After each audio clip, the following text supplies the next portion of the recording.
नमस्कार। प्रादेशिक समाचार के साथ मैं पूनम किरकेट्टा। पहले मुख्य समाचार। प्रधानमंत्री ने आज वीडियो कॉन्फ्रेंसिंग के माध्यम से गोवा में स्वास्थ्य कार्यकर्ताओं और टीकाकरण के लाभार्थियों से किया संवाद। 2.5 करोड़ से ज्यादा टीकाकरण के लिए देशवासियों को दी बधाई। जीएसटी परिषद की 45वीं बैठक में राज्य के कृषि मंत्री बादल ने जीएसटी मुआवजा के 1544 करोड़ रुपए जारी करने की केंद्र सरकार से की मांग। पश्चिम सिंहभूम जिले में डायरिया से एक ही दिन में 4 बच्चे सहित 6 लोगों की मौत। स्वास्थ्य विभाग ने लगाया कैंप। और 60वीं राष्ट्रीय ओपन एथलेटिक्स चैंपियनशिप प्रतियोगिता में रांची की प्रियंका किरकेट्टा ने लंबी कूद में कांस्य पदक किया हासिल। और अब समाचारों से पहले जरूरी संदेश। देश भर में 18 वर्ष से अधिक आयु के सभी लोगों के लिए सरकारी केंद्रों में निःशुल्क टीकाकरण अभियान चलाया जा रहा है। हमारे युवा श्रोताओं से अपील है कि वे कोविड रोधी टीका जरूर लगवाएं और दूसरों को भी इसके लिए प्रेरित और सहयोग करें। जब तक आवश्यक न हो घर से बाहर न निकलें और इन आसान उपायों का पालन करें। मास्क लगाएं, 2 गज की सुरक्षित दूरी बनाए रखें, बार बार हाथ धोएं और चेहरा साफ रखें। कोविड से संबंधित जानकारी और मार्गदर्शन के लिए राष्ट्रीय हेल्पलाइन काम कर रही हैं। इनके नंबर हैं 011-2397-8046 और 1075। इसके अलावा राज्य हेल्पलाइन नंबर 104 डायल कर समस्या का त्वरित समाधान लिया जा सकता है। प्रधानमंत्री नरेंद्र मोदी ने आज वीडियो कॉन्फ्रेंसिंग के जरिए गोवा में स्वास्थ्य कार्यकर्ताओं और कोविड रोधी टीकाकरण के लाभार्थियों के साथ संवाद किया। इस अवसर पर श्री मोदी ने देश भर में एक ही दिन में रिकॉर्ड 2.5 करोड़ से अधिक कोविड रोधी टीका लगाने पर देशवासियों को शुभकामनाएं दी। साथियों, आज इस अवसर पर मैं देश के सभी डॉक्टरों, मेडिकल स्टाफ, प्रशासन से जुड़े लोगों की भी सराहना करना चाहता हूं।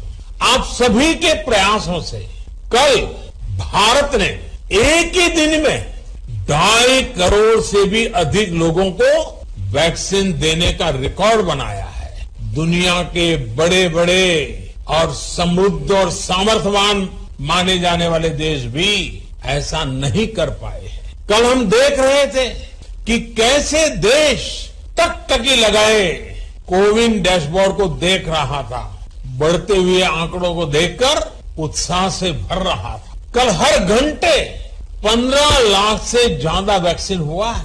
हर मिनट 26,000 से ज्यादा वैक्सीन हुआ।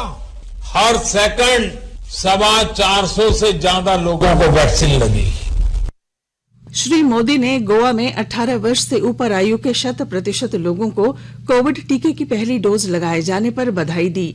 इस अवसर पर गोवा के मुख्यमंत्री प्रमोद सावंत ने बताया कि यह सफलता राज्य सरकार के विभिन्न प्रयासों के जरिए हासिल की गई है। श्री सावंत ने कहा कि सामुदायिक एकजुटता और निरंतर टीका उत्सवों का आयोजन और निचले स्तर पर जागरूकता अभियान चलाकर ये उपलब्धि हासिल की गई है। श्री मोदी ने गोवा के कोविड टीका लेने वाले लाभार्थियों को लक्षित टीकाकरण की उपलब्धि हासिल कर नया कीर्तिमान बनाने पर बधाई दी है। उन्होंने कहा कि गोवा दुनिया के सबसे टीकाकरण अभियान की सफलता में अहम भूमिका निभा रहा है।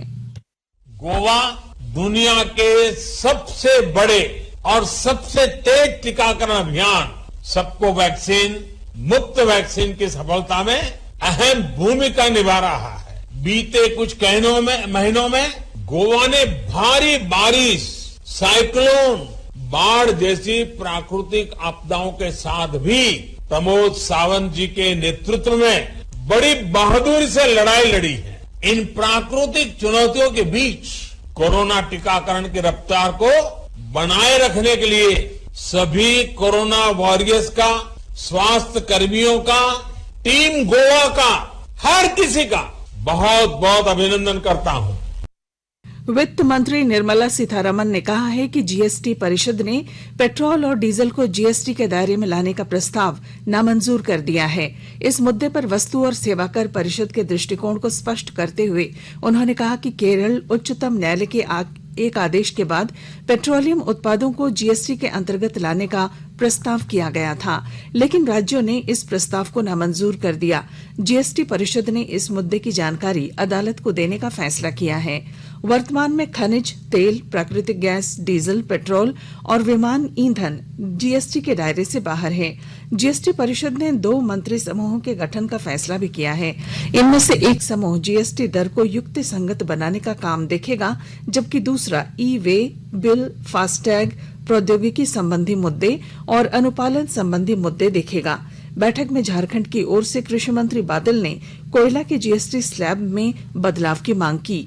उन्होंने राज्य के जीएसटी मुआवजे के 1544 करोड़ रुपए की मांग भी जीएसटी परिषद के सामने रखी और रॉयल्टी के रूप में 12,725 करोड़ जो झारखंड को मिलने हैं, उसकी ओर भी केंद्रीय वित्त मंत्री निर्मला सीतारमण का ध्यान आकृष्ट कराया। पिछले 24 घंटों में राज्य भर में 9 नए कोरोना संक्रमित मिले हैं। वहीं दूसरी ओर 17 मरीज स्वस्थ हुए। राज्य में सक्रिय मरीजों की संख्या घटकर 100 से भी कम हो चुकी है।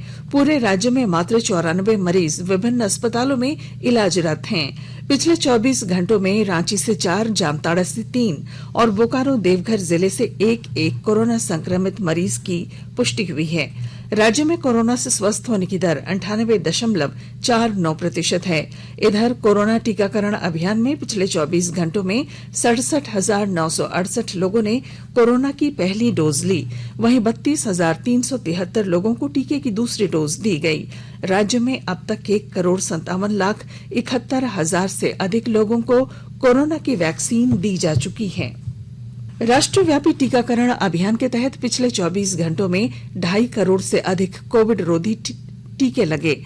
स्वास्थ्य मंत्रालय ने बताया है कि कल 35,662 नए कोविड मामलों की पुष्टि हुई। वर्तमान में 3,40,639 रोगियों का इलाज चल रहा है। अब तक 3 करोड़ 26 लाख से अधिक मरीज ठीक हो चुके हैं। स्वस्थ होने की दर 97.65% है। केंद्र सरकार कोविड महामारी के दौरान लोगों की सुविधा के लिए बनाई गई राष्ट्रीय स्तर की हेल्पलाइन नंबर के बारे में लोगों को जागरूक कर रही है। कोविड संबंधी सवालों के जवाब के लिए हेल्पलाइन है 1075, राज्य हेल्पलाइन 104, महिला और बाल विकास मंत्रालय की चाइल्ड हेल्पलाइन 1098, वरिष्ठ नागरिकों के लिए हेल्पलाइन 14567, मनोवैज्ञानिक सहायता के लिए नंबर है 0804611007, आयुष कोविड परामर्श के लिए 14443 और my G O V WhatsApp help desk number है 9013151515। उत्तराखंड में कोविड से जुड़े कुछ प्रतिबंधों के साथ आज से 4 धाम यात्रा शुरू हो रही है। 4 धाम विकास प्रबंधन बोर्ड के मुख्य कार्यकारी अधिकारी रविनाथ रमन ने कहा है कि राज्य के बाहर से आने वाले तीर्थ यात्रियों को बोर्ड की वेबसाइट पर अपना पंजीकरण कराना होगा। उन्हें कोविड की नेगेटिव रिपोर्ट या टीके की दोनों खुराक प्राप्त करने की पुष्टि के लिए प्रमाण पत्र भी प्रस्तुत करना होगा। आकाशवाणी के ताजा तरीन समाचारों के लिए आप हमारी वेबसाइट newsonair.com पर लॉग ऑन कर सकते हैं। ताजा समाचार Twitter handle @AIR News Alerts और Facebook page all India radio news पर भी उपलब्ध है। आप प्रादेशिक समाचार एकांश के ट्विटर हैंडल @AIR News_Ranchi और फेसबुक, इंस्टाग्राम पेज तथा YouTube channel AIR News Ranchi पर भी हमारे बुलेटिन सुन सकते हैं। प्रादेशिक समाचार आप आकाशवाणी रांची से सुन रहे हैं और अब पेश हैं कोरोना से बचाव के कुछ संदेश। कोविड-19 से बचाव और सुरक्षित रहने के 3 उपाय। मास्क लगाएं, 2 गज दूरी है जरूरी, सुरक्षित दूरी रखें, हाथ और मुंह साफ रखें।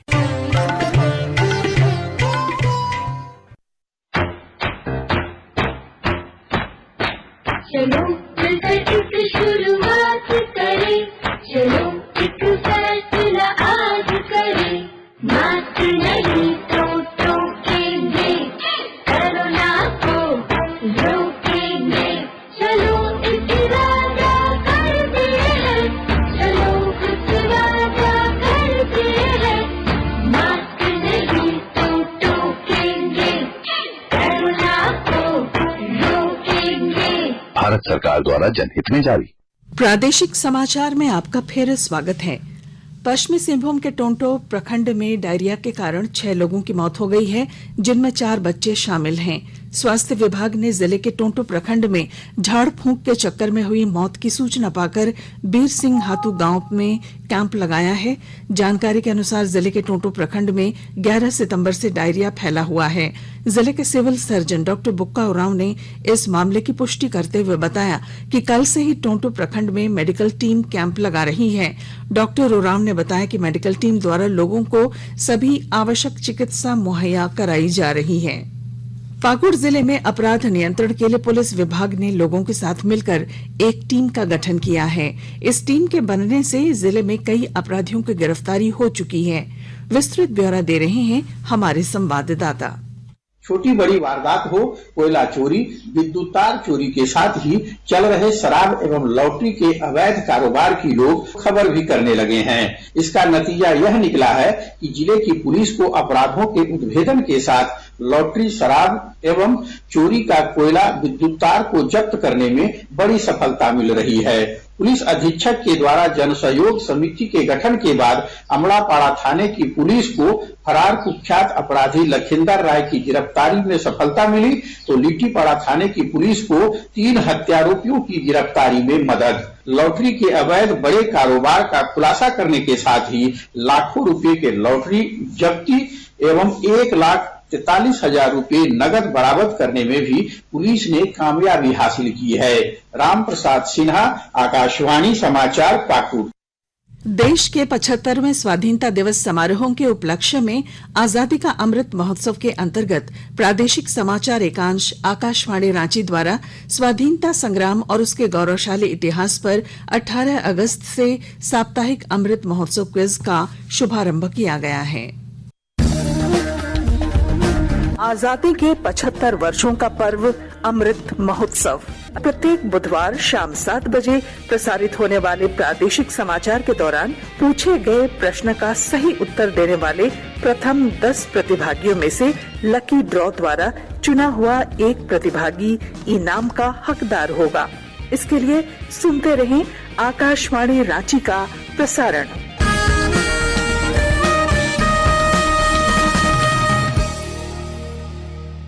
राज्य भर में आज से मंदिरों को आम भक्तों के लिए खोल दिया गया है। आपदा प्रबंधन विभाग द्वारा कोविड सुरक्षा गाइडलाइन के मुताबिक राज्य में कोरोना संक्रमण की घटती संख्या को देखते हुए जनहित में ये फैसला लिया गया था। राज्य के प्रसिद्ध तीर्थ स्थल देवघर स्थित बाबा बैद्यनाथ धाम में आज से पूजा के लिए ई पास की व्यवस्था लागू कर दी गई है। दर्शनार्थी www.jharkhanddarshan.nic.in पर ई पास बना सकते हैं। बिना ई पास के मंदिर में प्रवेश की अनुमति नहीं होगी। 1 सप्ताह की अग्रिम बुकिंग का प्रावधान रखा गया है। बाबा बैद्यनाथ मंदिर का पट आम श्रद्धालुओं के लिए सुबह 6 बजे से दोपहर 4 बजे तक के लिए खोला गया है।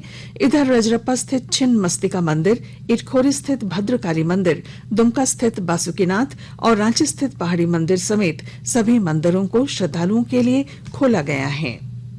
और आंध्र प्रदेश में चल रही 60वीं राष्ट्रीय ओपन एथलेटिक्स चैंपियनशिप प्रतियोगिता में रांची की प्रियंका करकेटा ने 6.05 मीटर लंबी कूद छलांग लगाकर कांस्य पदक जीता है। प्रियंका की इस उपलब्धि पर झारखंड एथलेटिक्स एसोसिएशन ने उन्हें बधाई दी है।